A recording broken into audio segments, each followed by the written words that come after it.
the better approach sometimes is to empower the team to come up with their own solution and help guide their solution, right? But allow them that kind of autonomy and self-discovery to try and learn and iterate without you necessarily always coming in to be the person to put the fire out. Welcome to Verify Infield, the millwork podcast. Here's Jacob. Welcome back, everybody, to Verify Infield. Today, I have Curtis Garrard here with me. He is the Continuous Improvement Manager with Stevens Industries. Curtis, thanks for joining me today. Hey, happy to be here, Jacob. Thanks for the invite. If you don't mind, if you could give us a little bit of a background of just how you got into the millwork industry and what's your background, how you ended up with your current role at Stevens Industries.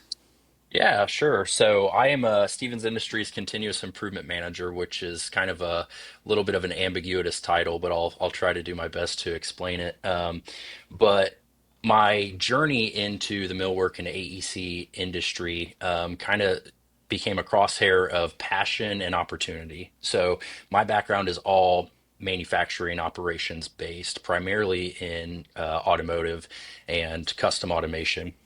But as I journeyed through life and found hobbies and passions that filled me, one of those things was actually doing house projects and building things. And so when I had the opportunity for this role at Stevens to come up, I felt like it was a natural progression of my skill set in operations and a desire to improve things, but then also a more of the craftsmanship and building and actually seeing a hard product go out the door for use in general, the environment, right? So it was a really, really great opportunity to kind of merge those passions for me, which is how I got into the industry. Um, but like I said, my background is all operations, a lot of engineering and manufacturing, and that's kind of how I got started into lean and continuous improvement to start with. Okay, awesome. And for those that don't know that are really be listening, can you explain what does a continuous improvement manager do? What does continuous improvement in manufacturing in general look like? Yep. So the role of a continuous improvement manager or a CI manager, as you probably hear it referred to a lot, is to help champion, coach, and improve various business functions. So manufacturing heavy industries, it's obviously very central on manufacturing processes. But one of the unique things about Stevens is we are a full quote to cash business cycle, right? So we have accounting, project management, estimating, sales, all of the business functions that go into it. And so my role as a CI manager for Stevens is to figure out how to help optimize and gain efficiencies across all of our business unit. So it's a lot of cross-functional supporting, it's a lot of process mapping and understanding where the struggles at, where are the opportunities. And so I really act kind of as a business function liaison, if you will, to help pull all those business functions together and figure out how we can work better as a whole team. Awesome. And so you're working kind of with the whole business, all different functions. What are some examples of some projects or initiatives you might typically be involved in? Yeah, so a lot of the stuff we've been involved in. So I've been at Stevens for 3.5 years, and I've dabbled in a lot of various areas. Um, at times it's heavy manufacturing based, other times it's heavy back office based. So it just really kind of depends on where our challenges are at the moment.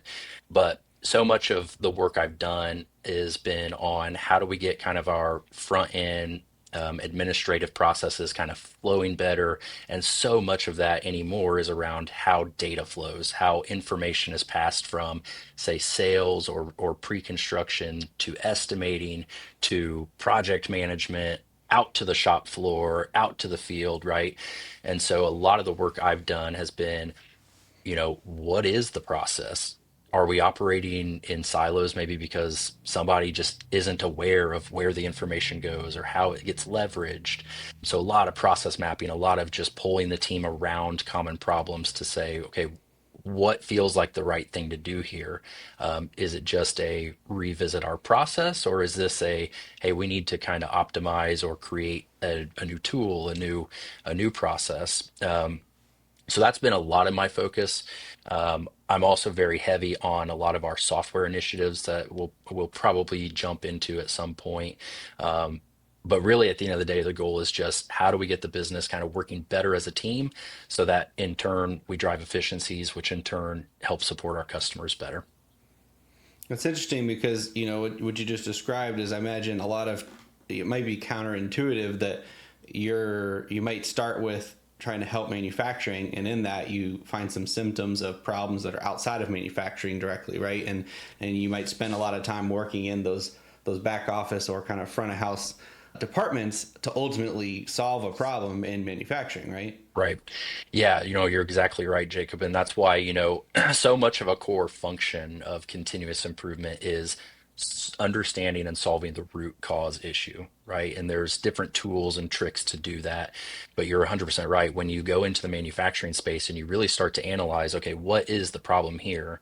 And you start to drill down with a tool like 5Y as an example, you often end up finding that you're really just dealing with the symptom of a problem. The problem was generated somewhere outside of the area that you're actually working in, right? So do you chase it all the way up your value stream or up front into the process?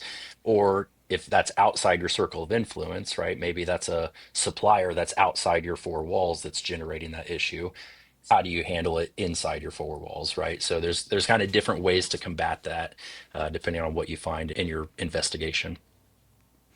So, in your role and in continuous improvement, obviously, I imagine it's kind of like you're unraveling a sweater of yarn sometimes, right? You start with, hey, there's a little fray here. How can we do this? And you realize, okay, now I'm actually way up here. But how do you day to day interface with, for example, production or engineering or leadership? Are they kind of bringing things to you and saying, hey, can you help us with this? And then that kind of just snowballs into many other projects. How do you manage that? Yeah, so this is where I would say my current role as a CI manager for Stevens is probably a little bit unique compared to what the traditional role would be. So in a traditional role, I would be doing like active Gimbas or interfacing with all these business functions on a daily basis.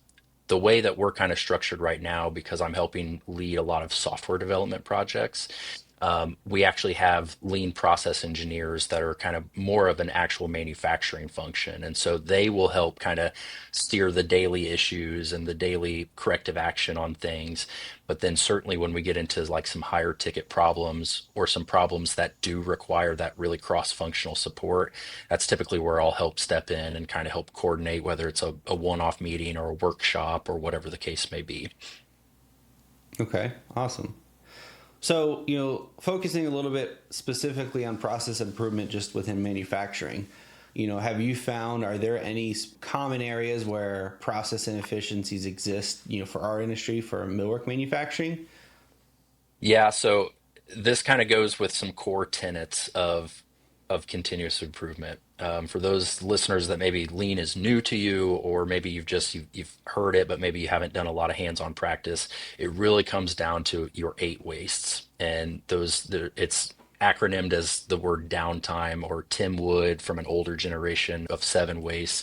But when you can understand and identify those areas of waste, that's typically where your source of solving can start. And so one of the most common ones I've seen, not only in our business, but in some of the other areas that I've been, is just wait time, right? So our by nature in AEC, projects take a long time to do, whether you're building a die wall or building a cabinet or doing more of the actual field work on the construction side of the industry. And so when you're waiting, that's time, right? And time by nature is technically considered a waste in terms of lean, because when product is sitting and not maybe having value added time put into it, it's delayed then getting to the customer. So if you're new into this journey, I would encourage you to walk out to your shop floor, walk your site, and just watch. Go to where the work's being done and just see, okay, maybe what's sitting that's not actually having value put into it, because that's typically where a lot of your opportunities can just start at.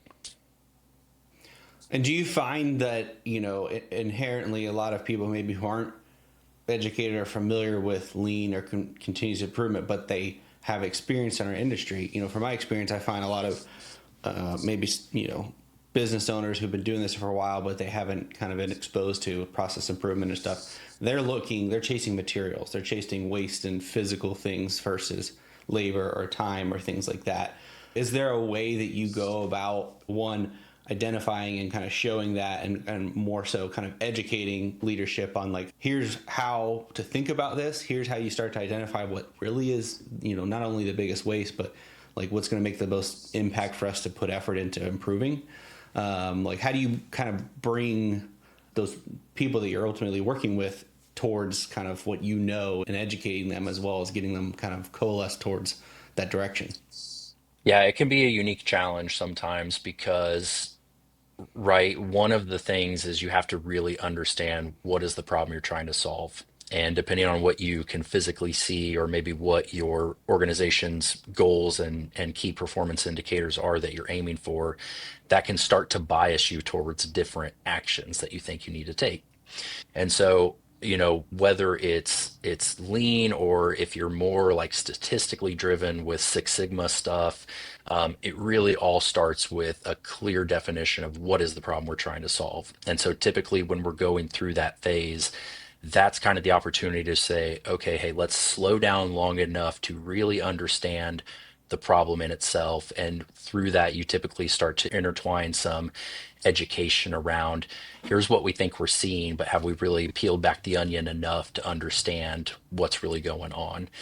So it all starts with that clear definition, and sometimes that takes the longest, and that's okay. I like to operate with the saying, "Slow is smooth, and smooth is fast." If you really methodically try to approach your problems and really analyze and understand, then when you get to the corrective action side and implementing side, you typically have a lot less barriers to actually execute.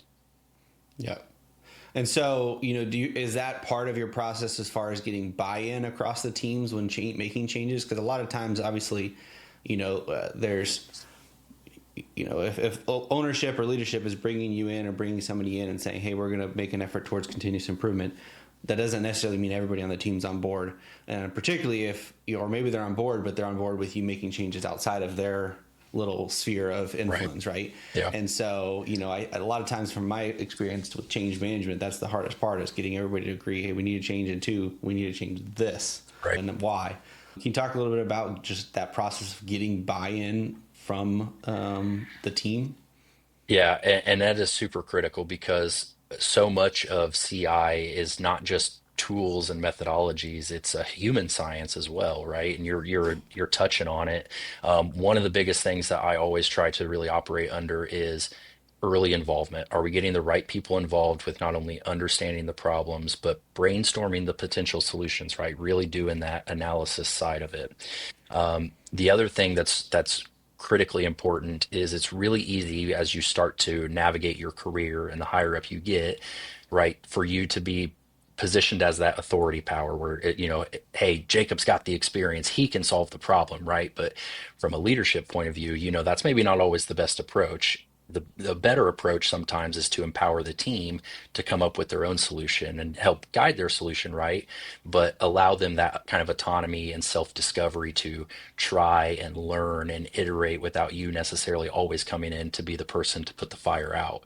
That's definitely, again, one of those principles when we start to really define problems. Hey, first of all, do we have all the right people in the room? Because oftentimes too, when you're re-engineering a process or really trying to discover it, if you're missing some core business function out of that picture, you only get one side of it, right? Or if you get into some give and takes where redistribution of work or reimagining what a future process might look like, there's inevitably going to be some sort of cause and effect from that, right? So I think really just making sure that you've got the right people around the table or the right people in the room to brainstorm those and really understand the problem is really key. Awesome. So you mentioned a lot of your efforts now are focused around, at least currently, software and continuous improvement, either leveraging or around software. How do software tools support, like, how do you use them to support the process improvement? Or is it kind of natural today in today's manufacturing that it always kind of arrives at software in some form? Yeah, so there's different types of solutions, right? I would say software starts to venture into more of the engineered type of solution, right? So when you've got maybe a process defined or a problem really understood, sometimes software is the key to help maybe remove the opportunity for error or help reinforce the process or the system that you've put in place. Back in the days, that was checklists, that was maybe a lot of manual work. Think about even how far we've come in the industry with just drawings, right? Some businesses are still operating with plotter sized drawings everywhere. So software is really a way to help not only expedite and really kind of error proof some of those processes, but also start to unlock new capabilities that maybe didn't used to be there.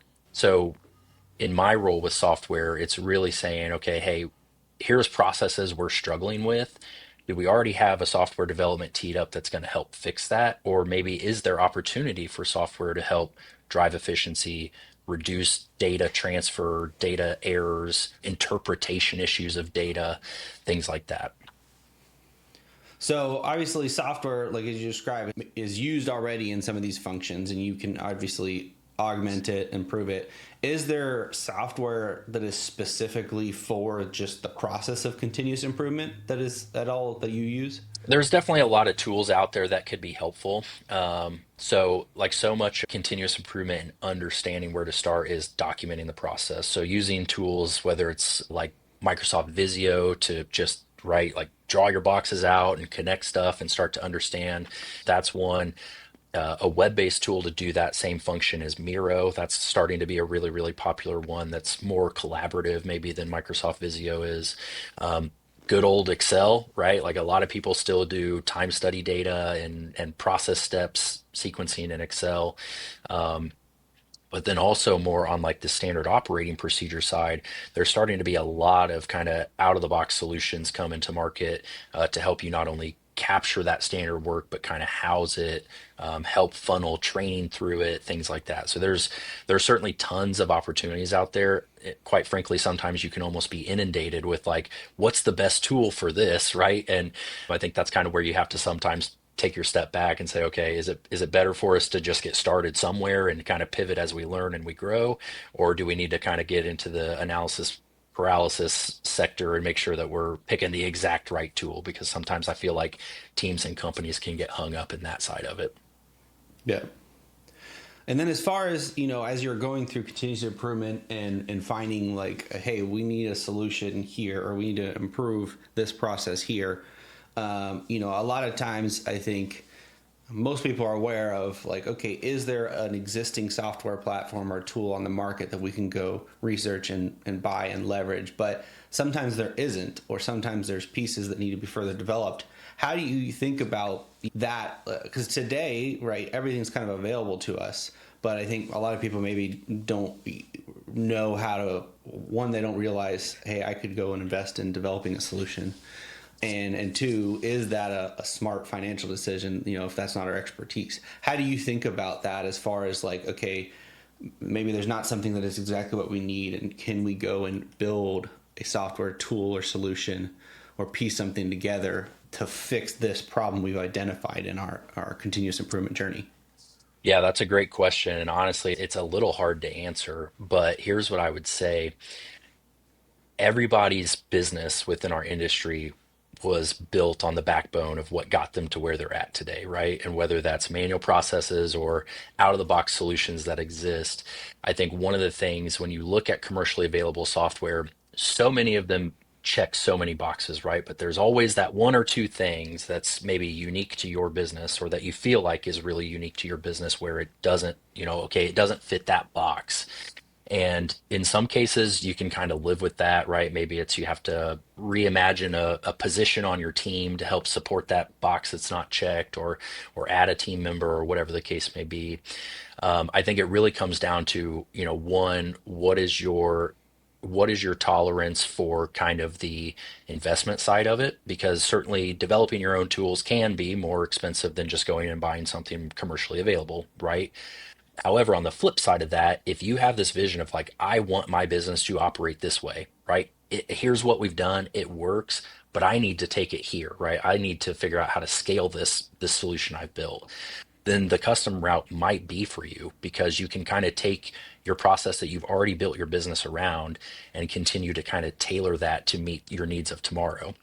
So it really comes down to, where are you currently at and kind of where do you want to go? And is there something already available out there? Then maybe that's your best route. But if there's not, if there's something that, hey, I can't think about doing my workflow that differently, or hey, this would be dropping a huge quality check for us, or whatever the case may be, then you might want to take a step back and say, okay, is custom software maybe an option for me? And right, we're in a very unique and revolutionary age, this day and age, where you can go rapid prototype something like almost overnight, right? Now, is that going to help you scale? Is that going to be an enterprise solution for your business? Probably not. But does it help you start to get the wheels turning to say, okay, what could this look like? And what are the pros and cons and some of the gotchas that maybe I didn't consider? That's certainly a super great tool to kind of just start the brainstorming power going. And, for anyone that maybe is considering that, how, from your perspective, do you have any advice on, because I imagine it's very easy to think like, hey, we need a solution for this. Let's go build a software solution. But, once you go down that road, you really have to, one, very thoroughly define for what you're building, right? And two, I think a lot of people look to software to kind of solve a problem that's maybe not really a software problem, or that ultimately, like, you have to have a process that the software is going to operate under, that the software is going to facilitate. How do you think about that, or how do you instruct your team to think about that, of like, hey, we're going to go look to software, but really all software should be doing is refining or enabling or kind of automating and putting rails around a process that we've already defined, right? Right. Yeah, no, that's super key. So it really kind of comes back to one of the core tenets of CI is, do you understand the problem, right? Because if you don't, then how are you going to know what to try to go design on your own, or try to pull an agency in to help you design? So one of the things I would always encourage people to do is, if you feel like you have a problem where custom software might be your solution, have you really gotten your arms around the problem definition that you're trying to solve, right? Because whether I open up Claude or Chat GPT and want to try to rapid prototype something, it starts with that prompt, right? Well, how do I know what to prompt if I don't have the definition sitting off here of what I'm trying to do? And it's no different than if you're trying to work with like an agency or a third party company, come in and say, hey, here's kind of what I want to build. Well, if you give them this really loose definition, you're probably going to get a really loose solution, right? And that's not what we're looking for. So it really is like, how well is your vision captured on paper, where somebody can really understand and can really see the problem? What I will say, so like, you've heard the term vibe coding, and it's really starting to hit the industry, right? Where somebody can sit down with AI tools and like rapidly prototype something. One of the powers of potentially working with an actual agency is them really helping challenge, like, okay, well, what is the problem we're trying to solve? Because when we're operating inside our businesses every day, inevitably we kind of start to get blinders on, right? It's the way it's always been, or it's just the way we do things. And when you're really trying to keep a blank slate on saying, here's what we want this solution to do, sometimes you kind of need that gut check, that extra, hey, but why are we doing it this way? Or have you thought about this? Sometimes that can kind of help take those blinders off, and you start to see your own processes through a completely different lens, to where it can actually lead to a much better tool down the road.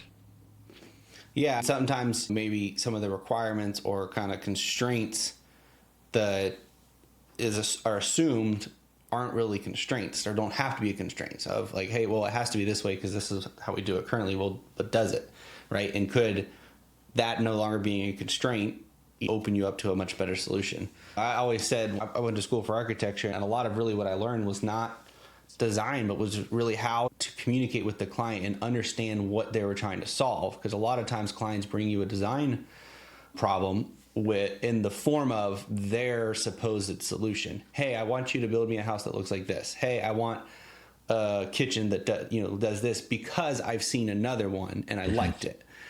Okay, but what are you really trying to solve? Because I might know of something better than what you know is available.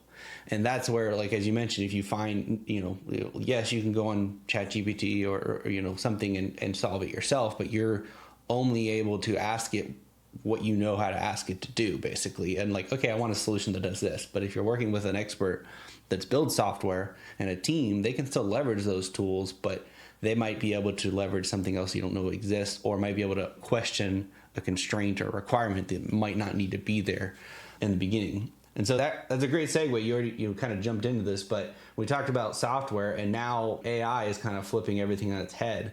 Right. From your perspective, how is AI beginning to shape how we think about continuous improvement or change and maybe open up new opportunities that weren't there before?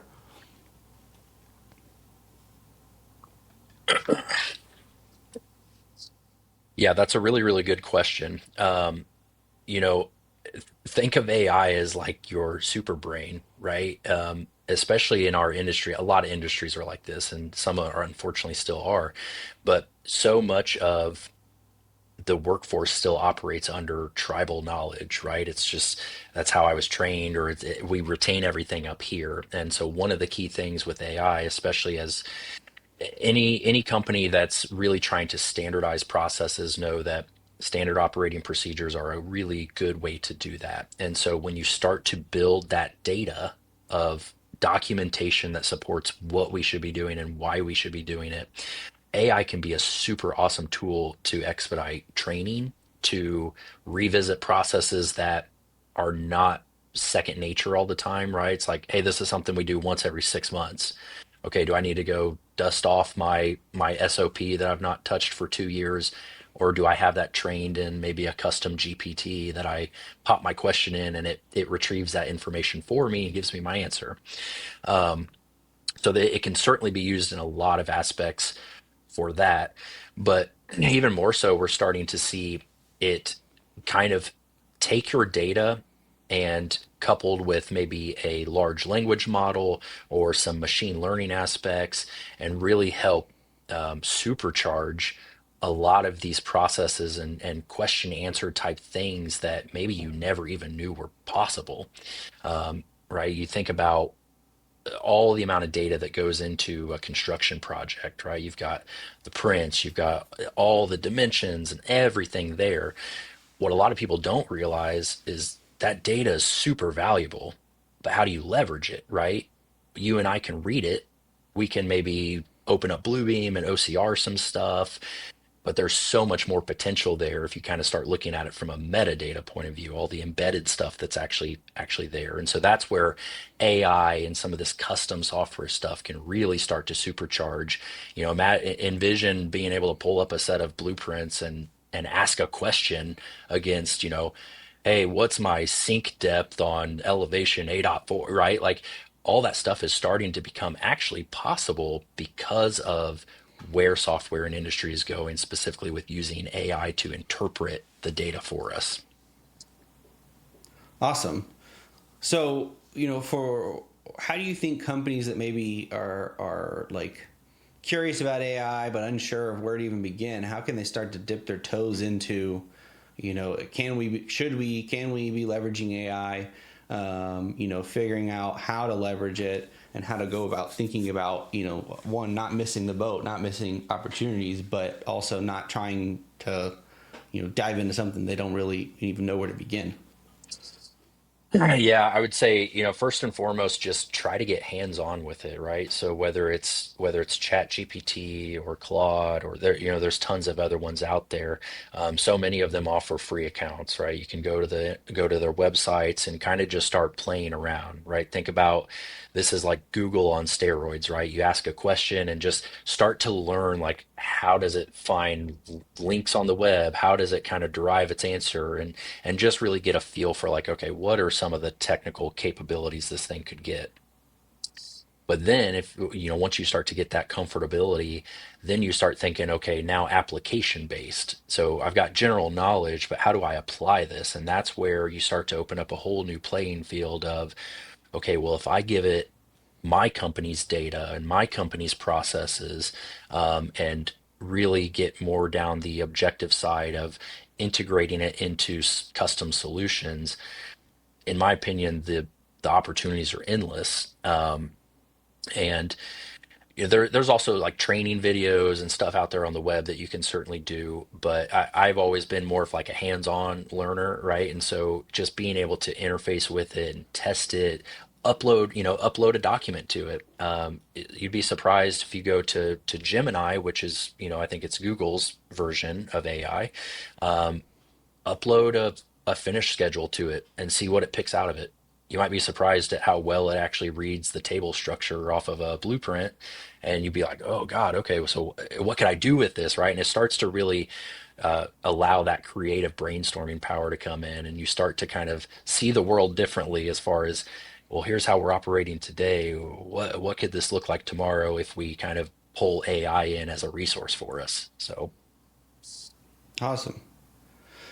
So, obviously the role of software is continuing to grow in continuous improvement, and AI is playing a big part, I would say, in not only the capability but the accessibility of leveraging software for continuous improvement. For companies maybe that are just beginning to think about continuous improvement as a thing they should be, putting effort towards, where would you recommend they start? that's a great question. So I feel like let me start with maybe one of the common misnomers around continuous improvement. A lot of companies, unfortunately, view CI as a toolkit. It's a specific way to solve problems or specific knowledge set that helps you solve problems. And while that is true, that will not actually help you transform your company. You kind of have to view continuous improvement more as a cultural adjustment.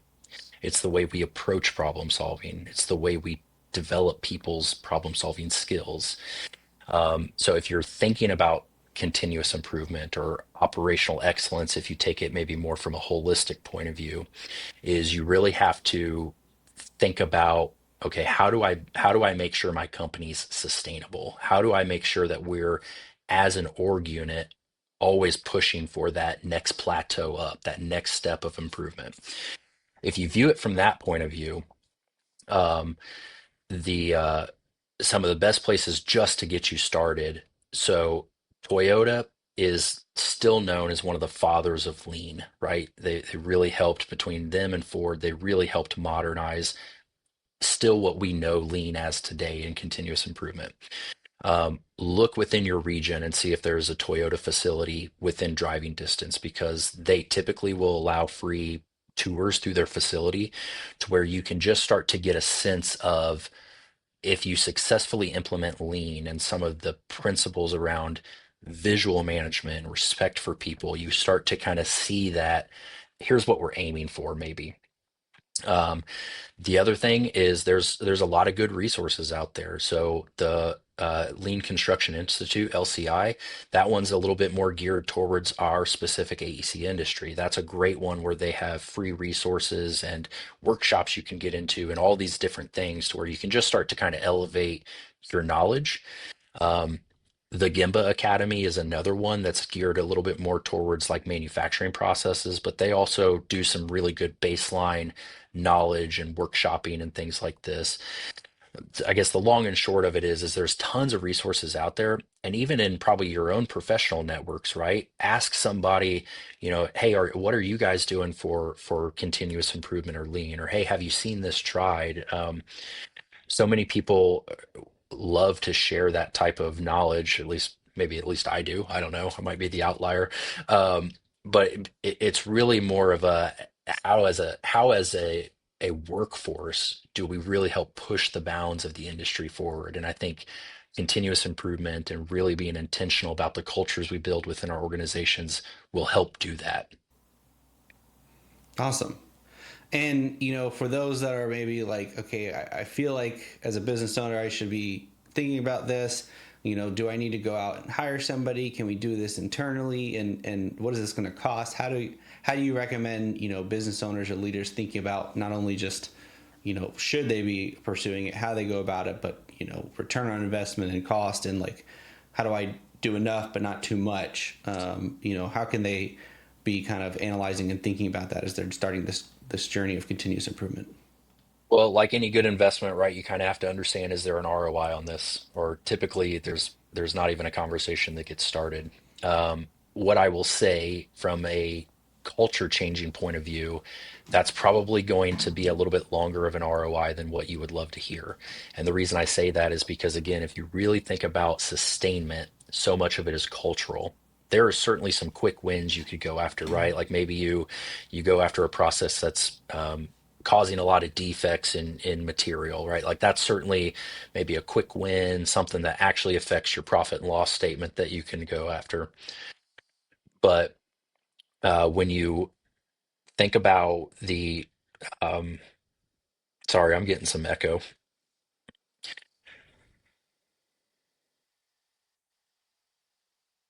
That's all right.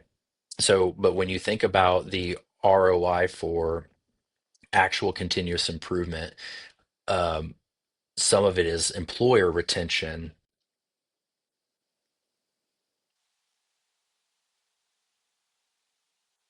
Just let me know when you're good.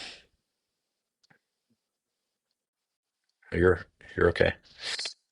So when you actually think about ROI kind of from the cultural point of view, some of that's a little bit harder to manage or to measure. Some of it is a reduction in employee turnover because you're more actively developing people. Some of it is maybe problems that don't impact the actual P&L. But again, you think about the concept I talked about with time and waiting. It allows the volume to increase. So you actually get maybe better labor absorption or whatever the case may be. So sometimes you have to think about it maybe a little bit abstract. But what I will say is there's certainly those low hanging fruit opportunities, like I said, whether it's rework or I'm getting a lot of you know time and material tickets coming in from the field, things objectively that you can actually try to problem solve that you will see that quick return on. Um, those are certainly things you can think about from like an ROI point of view. It certainly helps to have one dedicated resource or a small team of people really help try to preach and teach and start to ingrain this type of vocabulary in your company that will really help kind of start to grow some roots. But you don't necessarily have to start there either. If you are maybe a senior leader or a CEO or president of your company and you see the value in this and you're willing to work with the team and start to instill some of these concepts, maybe you pull together a cross-functional team and you say, hey guys, we're going to spend 2 hours every Friday workshopping whatever our biggest problem of the week was, right? Or something like this. Like that is also a really good way to just kind of get started with building the cultural sustainment side of it that's required. And then from there, I think you'll start to see that ROI naturally come through. More energized workforce, more engaged, people coming to you with solutions and not just escalating problems. And then from there, it's kind of a what do you want to make this thing, right? You go add resources. There's, consulting agencies are certainly always an option as well. It just kind of depends on what you feel like is right for your business. Yeah, so it sounds like, to some extent, one, it's not necessarily a zero sum calculation in that I think a lot of people think about, okay, well, how can I focus on process improvement in a way of just reducing current waste or costs, but maintaining the same revenue? A lot of times that efficiency gain, one, can help you increase revenue at the same time, or apply those saved resources and time towards producing other revenue or producing other efficiencies. And two, like you said, there are kind of almost non-quantifiable benefits to be had from this as well, and it can start to snowball. Once you make improvements here, you're going to continue finding other ways to make improvements, and it's also, you're changing your culture, which leads to a lot of other benefits of employee retention, easier recruiting, things like that. Yep. Yep. You're 100% right. Awesome. Well, for anybody who is listening is interested, in one, they may want to reach out and ask you more questions, find out more about your journey and the things you're doing. What's a good way for them to follow your journey and to find out more?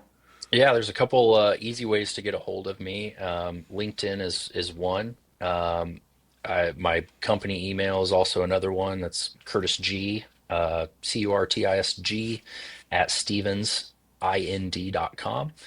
I believe I'll also be at the AWI conference here coming up in October. So if you're there and you want to brainstorm or get to know one another, be happy to network with you there as well.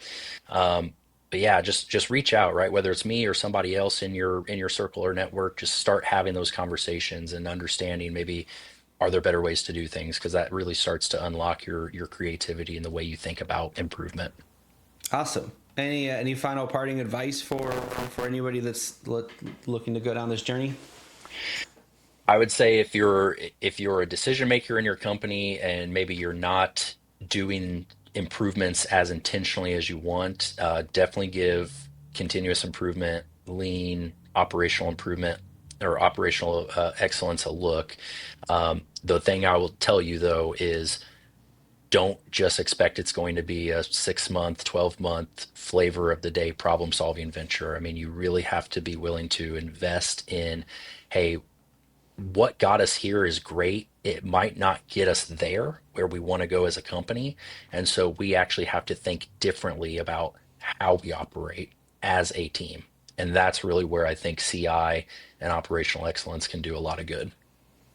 Awesome. Well, Curtis, thank you for coming and spending time and sharing about continuous improvement and the work you're doing. As always, I appreciate you share a lot on LinkedIn and give a lot of free advice and insights for everybody. So thank you for continuing to contribute to this industry, and I look forward to having you on again in the future. Yeah, yeah, likewise, it was great and hope to hear some stuff from some people. Love to hear what you're working on. Awesome. Thanks, All Curtis. right. Take care.